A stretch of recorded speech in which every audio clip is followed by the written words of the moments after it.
পুলিশের পারমিশন নেওয়া হচ্ছে না। দুর্ভাগ্যবশত ভাগ্যিসে কদিন পুলিশ সামলেছে, শান্তিপূর্ণ মার খেয়েছে, নিজেদের রক্ত দিয়েছে। পুলিশও কিন্তু আপনাদের সারাক্ষণ পাহারা দেয়। এটা পুজোর সময়, কিছুদিন ধৈর্য ধরলে কি মহাভারত অশুদ্ধ হয়। কলকাতা পুলিশ কমিশনার আমার কাছে নিজে এসেছে অনেকবার পদত্যাগ করার জন্য। মৃত্যুর বিকল্প টাকা হয় না। আপনারা খুবই মর্মাহত, আমরাও মর্মাহত। UEM Jaipur is a perfect target for prospective students aspiring for good jobs, good education with future-ready skills. কিন্তু যদি কোনোদিন মনে করেন আপনার মেয়ে স্মারক মেমারির জন্য কোনো ভালো কাজ করবেন, আমাকে বলবেন, আমাদের গভর্নমেন্ট আপনার পাশে আছে। Nothing else.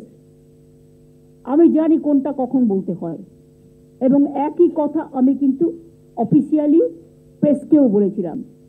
তা সত্ত্বেও যারা কুৎসা করে বেড়াচ্ছেন,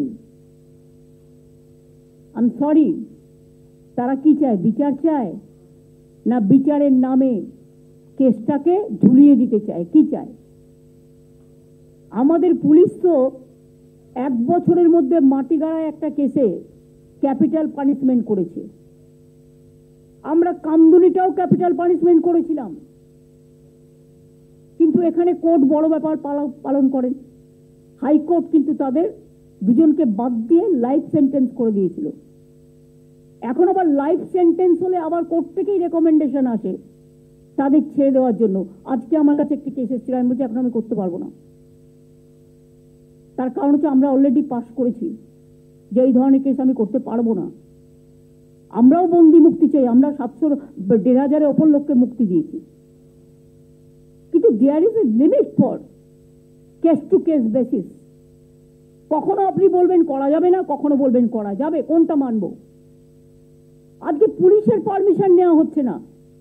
দুর্ভাগ্যবশত কেউ কেউ ওপরতলা থেকে পারমিশন করে দিচ্ছে, বিচারের বাণী নীরবে নিভিতে কাঁদছে। কেন? পুলিশ দেখবে না ল অ্যান্ড অর্ডার প্রবলেম হতে পারে? ভাগ্যিসে কদিন পুলিশ সামলেছে, শান্তিপূর্ণ মার খেয়েছে, নিজেদের রক্ত দিয়েছে, কিন্তু তবুও কারো রক্ত নেয়নি। আমি এটা ওদের অ্যাপ্রিসিয়েট করি। সাথে সাথে আপনাদেরও বোঝা উচিত সবার, পুলিশও কিন্তু আপনাদের সারাক্ষণ পাহারা দেয়।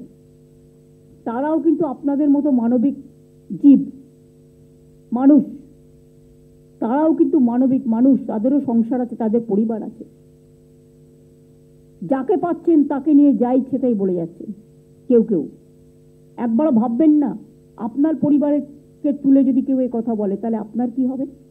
আপনার মানসিকতা কি হবে? কলকাতা পুলিশ কমিশনার আমার কাছে নিজে এসেছে অনেকবার পদত্যাগ করার জন্য, গত 7 দিন আগে। সামনে পুজো, আপনারা এবার আমায় বলুন, ল অ্যান্ড অর্ডার লোকটাকে তো জানতে হবে যে থাকবে কোন পাড়ায় কোন পুজো হচ্ছে, পুজো কমিটিগুলো কি থিম করছে, কোথায় কি পুলিশ পোস্টিং আছে। এটা পুজোর সময়, কিছুদিন ধৈর্য ধরলে কি মহাভারত অশুদ্ধ হয়। আপনারা ঠিক করবেন সবাইকে চেঞ্জ করতে হবে। যতটা বলছেন, যতটা পারছি আমরা করছি। আপনি আমাকে 10টা ডিমান্ড দিতে পারেন, আমি 5টা করতে পারি, 5টা নাও করতে পারি। আমি তো অলরেডি ইতিমধ্যে অনেকগুলো করে দিয়েছি। কাজেই আপনাদের আমরা বলছি, পুলিশ ইভেন্ট সেদিন সঙ্গে সঙ্গে যেই কোর্ট নির্দেশ দিয়ে সিবিআই সব কাগজপত্র, ভিডিও রেকর্ডিং, এমনকি ডিএনএ টেস্ট সহ রিপোর্ট সহ সবকিছু হ্যান্ড ওভার করেছে।